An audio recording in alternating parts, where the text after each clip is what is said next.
आखिरकार एक लंबे समय के बाद तेलुगु मूवी शकुंतलम को आज हिंदी में भी रिलीज कर दिया गया। मतलब ये हिंदी के साथ तमिल, तेलुगु, कन्नड़ और मलयालम भाषा में भी रिलीज किया गया है। मैंने भी जाके थिएटर में एक्सपीरियंस किया। अब मेरा एक्सपीरियंस कैसा रहा वो शेयर करने वाले हैं आपके साथ। तो प्लीज वीडियो को अंत तक जरूर देखना और अगर चैनल में नए हो तो जरूर इसे सब्सक्राइब करना। तो चलिए शुरू करते हैं।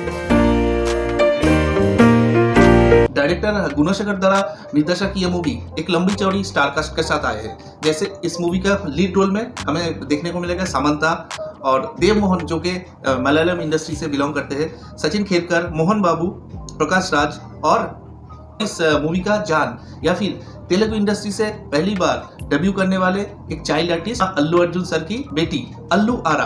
तो फिर ये मूवी अल्लू अर्जुन सर के लिए भी एक कुछ खास मायने रखता है क्योंकि उनके बेटी इस मूवी में as a child artist debut करने वाले हैं। ताकि इस मूवी को ज्यादा प्रमोशन वगैरह नहीं मिले, फिर भी हिंदी में इसे रिलीज किया गया है। इस मूवी को लेके हिंदी वेल पे इतना क्रेज नहीं है। अगर इस मूवी के बारे में या फिर इस शकुंतलम कहानी के बारे में आप कुछ भी जानते हैं तो फिर ये मूवी आपके लिए एकदम सही है बॉस।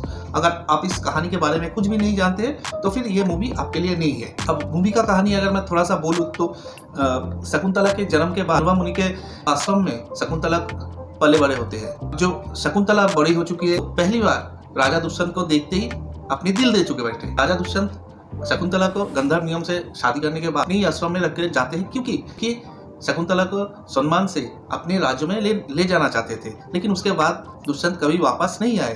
दुर्वासा मुनि, जो कि श्राप देने में माहिर है, वो शकुंतला को एक श्राप दे देते हैं। फिर शकुंतला जा पहुंचते हैं दुष्यंत के पास, लेकिन दुष्यंत उसे पहचानने से एकदम ही इनकार कर देते हैं। उसके बाद दुष्यंत अपनी पत्नी का भी अपमान कर देते हैं। अपने पति से अपमान होने के बाद शकुंतला अब कहाँ रहती है, कैसे उसकी बेटी का जन्म होती है और कैसे उसका बेटी बड़ा होता है, ये हमें देखने को मिलेगा इस मूवी। शकुंतला के कैरेक्टर को जिस तरह से प्रेजेंट किया गया, मतलब जिस तरह से सामंता ने प्रेजेंट किया, वो काबिले तारीफ है।